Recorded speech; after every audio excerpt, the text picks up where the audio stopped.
Hello and नमस्ते everyone. सो IASC क्या है, पहले मैं आपको हिंदी में पढ़ाऊंगी और फिर हम इसको इंग्लिश में भी देखने वाले हैं। ठीक है, तो दोनों के लिए यूज़फुल रहेगा, हिंदी मीडियम वालों के लिए भी और इंग्लिश मीडियम वालों के लिए भी, दोनों ही ये वीडियो देख सकते हैं। Specially for RPSC first grade exam and for REET mains. ठीक है, दोनों के लिए आपके लिए यूज़फुल रहने वाला है। तो मैं बहुत क्विक रिवीजन ये वीडियोज़ रहेंगी। ठीक है, ज़्यादा इसके अंदर है नहीं करने को। एजुकेशन मैनेजमेंट काफ़ी ईजी सब्जेक्ट है, लेकिन सही तरीके से चैनल्स पर वीडियोस नहीं है, तो इस वजह से प्रॉब्लम आती है करने में। नीट मेंस में भी काम आएगा और RPSC फर्स्ट ग्रेड में तो ये आएगा ही आएगा। तो चलिए स्टार्ट करते हैं विदाउट वेस्टिंग मच टाइम। सो IASA, जैसे कि आप नाम में ही देख सकते हैं इसका फुल फॉर्म। इसके बाद इंग्लिश मीडियम में भी है। ठीक है, तो वीडियो जो रहेगी वो इंग्लिश मीडियम में भी रहेगी और हिंदी मीडियम में भी रहेगी। पहले हिंदी में पढ़ाऊंगी और फिर इंग्लिश मीडियम में पढ़ाऊंगी। ठीक है, तो दोनों के लिए ये वीडियो यूज़फुल रहेगी। आप हिंदी वाले भी सुन सकते हैं इंग्लिश वाला, और इंग्लिश वाले भी हिंदी वाला सुन सकते हैं अगर आपको ठीक लगे तो देखिए, IASA को बेसिकली हम उच्च अध्ययन शिक्षा संस्थान कहते हैं। इसका फुल फॉर्म क्या होता है? Institute of advanced study in education.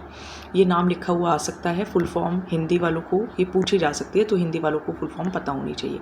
तो देखिए, बेसिकली क्या था, ये थी नेशनल एजुकेशन पॉलिसी 1986। तो उसमें ये फोकस था कि जो शिक्षक हैं उनका व्यावसायिक उन्नयन और शैक्षिक गुणवत्ता प्रदान करने हेतु जो सेवा पूर्व या फिर जो D.Ed और जो M.Ed करते हैं, तो उस टाइम पे उनके शोध कार्य या रिसर्च पर फोकस किया गया।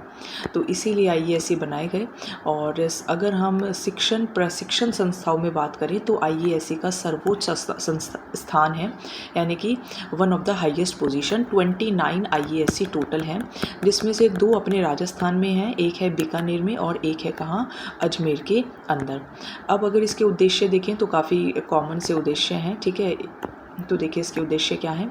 एक तो जो माध्यमिक स्तर यानी कि जो सेकेंडरी एजुकेशन है, उसके शिक्षा के लिए प्रशिक्षित शिक्षक तैयार करना, यानी कि ऐसे शिक्षक जो कि ट्रेंड हों। और जो सेवारत शिक्षक हैं उनके व्यावसायिक उन्नयन, यानी कि जो इन सर्विस टीचर्स हैं उनके गुणवत्ता सुधार हेतु सेवारत प्रशिक्षण कार्यक्रम आयोजित करना, यानी कि प्रोग्राम्स वगैरह आयोजित करते रहना ताकि उनको ट्रेनिंग मिल सके।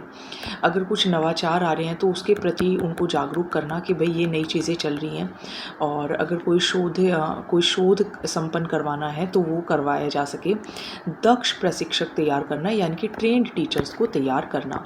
सूचना तकनीक का प्रशिक्षण देना, क्योंकि देखो आज के टाइम पे इंफॉर्मेशन टेक्नोलॉजी, कंप्यूटर का बहुत इंपॉर्टेंट रोल है। अनुदेशन सामग्री का विकास करना, यानी कि जो भी इंस्ट्रक्शनल मटेरियल होगा जिसके थ्रू पढ़ाया जाएगा। और जो CTE के लिए जाने वाली कार्यों का संचालन करना, ये भी इसका मेन एम है, यानी कि टीचर एजुकेशन से रिलेटेड। और अगर कोई सामुदायिक कार्य हैं या जो मार्गदर्शक जो कार्यक्रम है उसको भी प्रोत्साहन देना। तो ये काफ़ी कॉमन से पॉइंट है, इसमें कोई प्रॉब्लम नहीं आएगी। जो टीचर्स वर्किंग हैं यानी कि इन सर्विस हैं, तो उनको ऑन साइट सपोर्ट प्रोवाइड करना, यानी कि काम करते करते ही उनको हेल्प करने की कोशिश करना। अब इसका संगठनात्मक अगर हम स्वरूप देखें तो देखिए, सबसे ऊंची पोजीशन पे होते हैं प्राचार्य, जो कि किसके बराबर होते हैं? संयुक्त निर्देशक के। ठीक है, और फिर इसके बाद होते हैं अपने उप प्राचार्य, यानी कि वाइस प्रिंसिपल, जो कि उप निदेशक के बराबर होंगे, है ना, डिप्यूटी के। और ये जॉइंट डायरेक्टर के। ठीक है, ये जॉइंट डायरेक्टर के, अभी इंग्लिश मीडियम में भी आएगा। ठीक है, और उप प्राचार्य जॉइंट डायरेक्टर, डिप्यूटी डायरेक्टर के। फिर इसके बाद जो प्रोफेसर होंगे वो DEO, यानी कि डिस्ट्रिक्ट एजुकेशन ऑफिसर के बराबर होंगे। फिर इसके बाद आएंगे इसके बाद आएंगे रीडर, जो कि प्रधानाचार्य के समकक्ष होंगे, यानी कि प्रिंसिपल के बराबर होंगे। ठीक है, रीडर जो होंगे वो प्रिंसिपल यानी कि प्रधानाचार्य के बराबर होंगे। ये अभी इंग्लिश में भी मैंने पढ़ाया है। व्याख्याता और जो अनुदेशक अधिकारी होंगे वो शाला व्याख्याता, यानी कि स्कूल लेक्चरर के बराबर होंगे। ठीक है, स्कूल लेक्चरर के बराबर होंगे, जिसकी तैयारी आप सब भी कर रहे हैं। अब IASC के विभाग की बात करें तो कुल 8 विभाग हैं, 7 जिसमें है अकेडमिक और 1 है प्रशासनिक। ठीक है, 7 अकेडमिक अकादमिक है और 1 प्रशासनिक है। अब इसके काफ़ी सारे नाम ऐसे हैं जो कि शिक्षा से ही रिलेटेड है, तो ऐसे ही आप करके याद कर सकते हो, जैसे कि देखो, एक तो है शैक्षिक आधार विभाग, है ना, यानी कि फाउंडेशन पे जो फोकस करेगा। एक सेवारत शिक्षा, एक शैक्षिक प्रबंधन, एक विशिष्ट शिक्षा, फिर एक प्राथमिक शिक्षा। तो ये तो देखो 5 ऐसे हैं जो कि शिक्षा से रिलेटेड है। 2 और याद करने, एक शोध और एक योजना विभाग। ठीक है, शोध मतलब रिसर्च से रिलेटेड हो गया और योजना मतलब प्लानिंग से रिलेटेड हो गया। ये आपका शैक्षिक फाउंडेशन से रिलेटेड, ये आपका सर्विस से रिलेटेड हो गया और प्रसार से रिलेटेड हो गया। ये मैनेजमेंट से रिलेटेड हो गया, ये स्पेशल एजुकेशन हो गई यानी कि विशिष्ट शिक्षा विभाग हो गया, और ये आपका प्राइमरी एजुकेशन डिपार्टमेंट हो गया।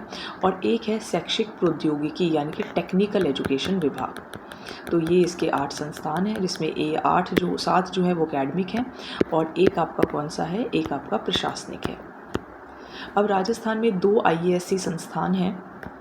एक तो देखिए है राजकीय उच्च अध्ययन शिक्षा संस्थान, हमारे यहाँ बीकानेर में है। 1940 में बना था। 1956 में बीएड स्तर की मान्यता मिली और 1970 में एमएड स्तर की। और IASC में इसको कब स्तर दिया गया, 1988 के अंदर, यानी कि IASC का अंदर भी इसको स्तरोन्नत कर दिया गया। यह राजस्थान का पहला व सबसे पुराना IASC है। इसका आदर्श वाक्य है या विद्या विमुक्तम। ठीक है, विमुक्रम, यानी कि इसका मतलब कि हमें विद्या जो है, हमें जो विद्या है वही सबसे ऊंची है। ठीक है, और 2 स्तर के शिक्षण प्रदान करता है ये। एक तो सेवारत प्रशिक्षण और दूसरा एक तो जो वरिष्ठ अध्यापक हैं सिर्फ बीकानेर ज़िले के, और जो व्याख्याता या जो प्रधानाध्यापक हैं माध्यमिक शिक्षा के वो 16 ज़िलों के अंदर। अब देखो 16 ज़िले इनके अलग हैं और जो दूसरा है अजमेर वाला उसके अलग हैं। तो इसके देखो 16 ज़िले कौन कौन से हैं, ये थोड़ा सा आपको याद करना पड़ेगा। थोड़ा सा मैं इसके अंदर राजस्थान का मैप बना देती हूँ। अगर हम ऐसे थोड़ा सा राजस्थान का मैप बनाएं तो यहाँ आप देखोगे श्री गंगानगर, हनुमानगढ़, बीकानेर, जैसलमेर, जोधपुर, बाड़मेर, ठीक है, ये वाले एरियाज़ आ रहे हैं। सिरोही, जालोर, पाली, नागौर, ठीक है, जयपुर, दौसा और अलवर। ठीक है, अलवर और दौसा इस तरफ है। तो ये आपको कुछ एरियाज़ देखने को मिलेंगे।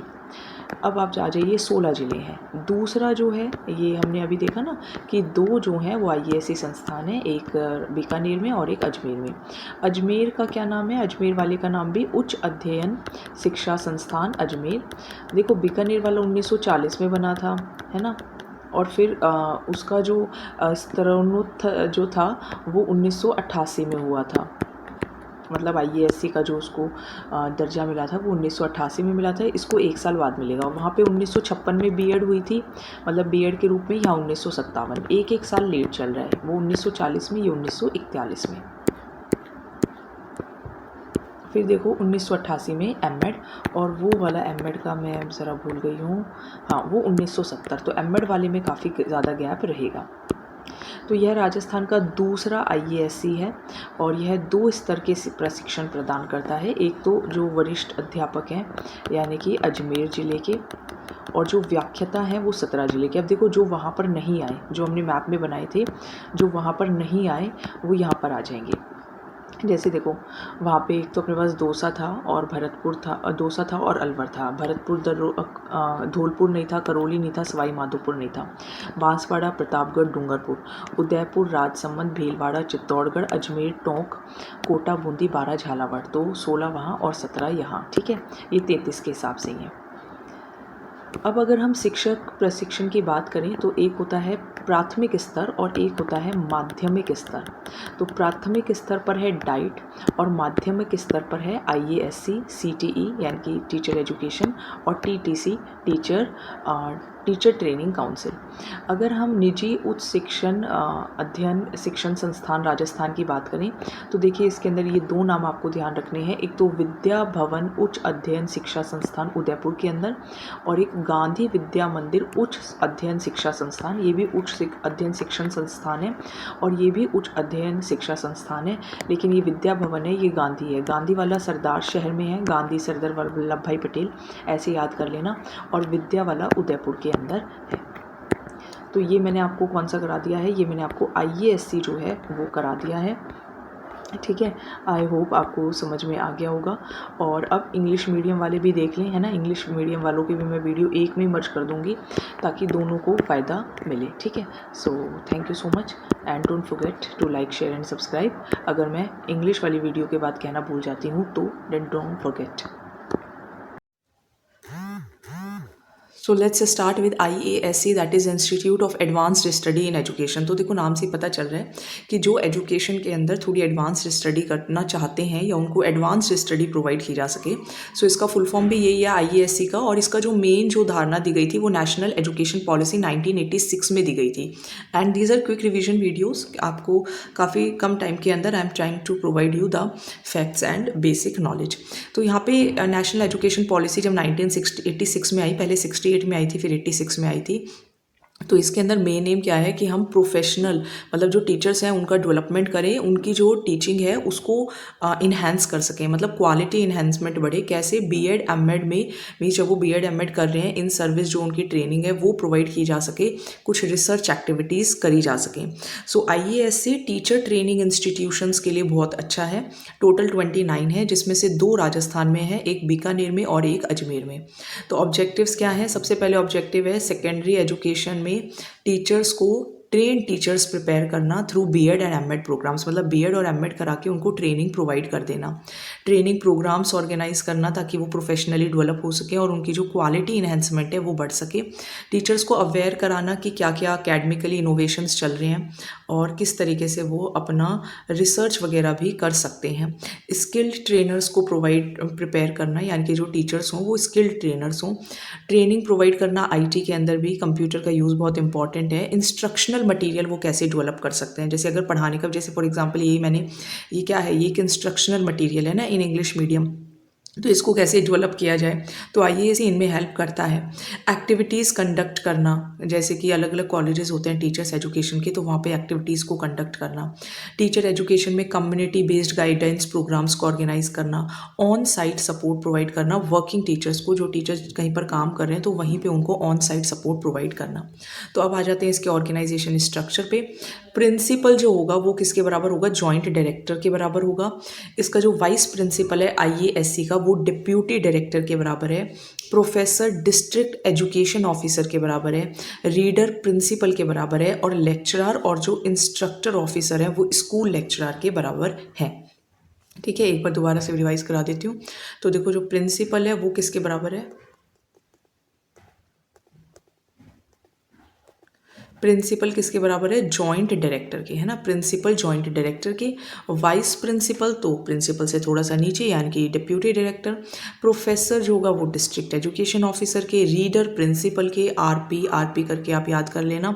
फिर लेक्चरर और इंस्ट्रक्टर ऑफिसर स्कूल लेक्चरर के बराबर होंगे। ठीक है, तो ये ध्यान रखना है। अब देखो कितने डिपार्टमेंट्स हैं, तो टोटल 8 डिपार्टमेंट्स हैं, जिसके अंदर काफ़ी सब में तो देखो आप एजुकेशन से रिलेट करके याद कर सकते हो। देखो यहाँ पे एजुकेशन वर्ड है, ये देखो education education education education education education, obviously it is related to education. तो 6 एजुकेशन है। 2 कौन से बच गए? रिसर्च और प्लानिंग। तो रिसर्च और प्लानिंग ऐसे याद रख लेना, रिसर्च और प्लानिंग बच गए थे, तो रिसर्च और प्लानिंग। इसके बाद देखो अब एजुकेशन के आगे पीछे कुछ कुछ जोड़ना है। एक तो फाउंडेशन, एक इन सर्विस, एक मैनेजमेंट, एक स्पेशल एजुकेशन, एक प्राइमरी एजुकेशन और एक एजुकेशन टेक्नोलॉजी। ठीक है, एजुकेशन के आगे क्या क्या जोड़ना है? Foundation, in service, management, special education, primary education, technology. मतलब एक तो एजुकेशन फाउंडेशन डिपार्टमेंट होगा जहाँ पे एजुकेशन के बेसिक्स पर काम किया जाएगा। ठीक है, फिर एक होगा इन सर्विस जो लोग काम कर रहे हैं। फिर एक डिपार्टमेंट होगा जो एजुकेशन को मैनेज कर सके। फिर एक स्पेशल एजुकेशन डिपार्टमेंट होगा जो कि स्पेशल एजुकेशन पर ध्यान देगा। एक प्राइमरी एजुकेशन के लिए होगा। एक एजुकेशन टेक्नोलॉजी होगा। ये ध्यान रखो, यहाँ पे कहीं पे भी सेकेंडरी एजुकेशन डिपार्टमेंट नहीं लिखा है। ठीक है, प्राइमरी एजुकेशन डिपार्टमेंट लिखा है। अब देखो IASC इन राजस्थान तो 2 हैं, एक अपने यहाँ है बीकानेर के अंदर जिसका नाम क्या है? Government institute of advanced study in education, यानी कि एजुकेशन के अंदर जो एक गवर्नमेंट इंस्टीट्यूट है जो कि एडवांस स्टडी में हेल्प करता है। अब देखो इसको थोड़ा सा कुछ फैक्ट्स इसके अंदर हैं जो कि लर्न करने हैं। Again I am telling you these are quick revision videos, क्योंकि अभी सिर्फ 2 महीने का भी समय नहीं बचा है, तो we are doing it at a very fast rate. तो देखो इसके अंदर इसका इस्टेब्लिशमेंट 1940 में हुआ, इस्टेब्लिशमेंट 1940 में, फिर बीएड को यहाँ पे रिकॉग्निशन मिली 1956 में, एमएड को 1970 में, फिर ये आईएएससी में कन्वर्ट हो गया 1988 में। 4 साल ध्यान रखने हैं, 40, 56, 70, 88, 40, 56, 70, 88, 40 में बना, 56 में बीएड, 70 में एमएड, आईएएससी 1988 में। पहला और ओल्डेस्ट आईएएससी है राजस्थान में। इसका मोटो क्या है, या विद्याए विमुक्ताए, यानी कि एजुकेशन लीड्स टू लिबरेशन। यहाँ पे जो ट्रेनिंग है वो 2 लेवल्स पे प्रोवाइड की जाती है। तो लेक्चरर, हेडमास्टर और सेकेंडरी लेवल के लिए, पहले एक बार ये दोबारा मैं एक बार पढ़ा देती हूँ। दो गवर्नमेंट इंस्टीट्यूट है ना, 2 गवर्नमेंट इंस्टीट्यूट हैं एडवांस्ड स्टडी के। एक तो है अजमेर में, जो एमएड में मेंस अपग्रेडेड हो गया 1988 में, और ये सेकंड है, और ये 2 लेवल्स पे वर्क कर रहे हैं। एक सीनियर सेकेंडरी लेवल पर जो कि अजमेर डिस्ट्रिक्ट के हैं, है ना, और दूसरा लेक्चरर और हेडमास्टर सेकेंडरी प्रिंसिपल लेवल की। ठीक है, तो इसके अंदर बाकी जो डिस्ट्रिक्ट्स हैं जो वहाँ पर नहीं आई बीकानेर वाले में, वो यहाँ आ जाएंगी, जैसे कि कोटा, बूंदी, बारा, झालावाड़। ये तो पूरा अपना हाड़ौती क्षेत्र हो गया। ठीक है, ये पूरा हाड़ौती क्षेत्र हो गया। फिर भरतपुर, करौली, धौलपुर, सवाई माधोपुर। ठीक है, ये यहाँ आ गया, अलवर ऊपर आ गया, बांसवाड़ा, प्रतापगढ़, डूंगरपुर और उदयपुर, राजसमंद, भीलवाड़ा, चित्तौड़गढ़ और अजमेर, टोंक। तो ये वो एरियाज़ हैं जो वहाँ पर नहीं आए, है ना। एक बार आप हिंदी वाला पार्ट भी देख लें तो आपको थोड़ा और अच्छे से क्लियर हो जाएगा। चलिए अब थोड़ा सा हम देखते हैं टीचर ट्रेनिंग इस स्ट्रक्चर क्या रहता है। तो प्राइमरी लेवल पर डाइट वर्क करता है, that is district institute of education and training, और सेकेंडरी लेवल पर आईएएससी, सीटीई और टीटीसी। ठीक है, टीचर्स जो ट्रेनिंग काउंसिल है। अब 2 रिनोन्ड नॉन गवर्नमेंट इंस्टीट्यूट्स भी हैं, मीन्स जो कि गैर सरकारी हैं। वो कौन कौन से हैं, एक तो है Vidya Bhavan institute of advanced study Udaipur के अंदर। तो इसको आप VU से ध्यान रख लेना कि विद्या वाला कहाँ है, उदयपुर में, और गांधी वाला कहाँ है, सरदार शहर में। गांधी और सरदार आप इससे रिलेट कर सकते हो कि सरदार वल्लभ भाई पटेल और गांधी दोनों एक जैसी विचारधारा कहीं ना कहीं मेल खाती थी। तो ये आपका हो गया है IAC कंप्लीट। ठीक है, सो थैंक यू।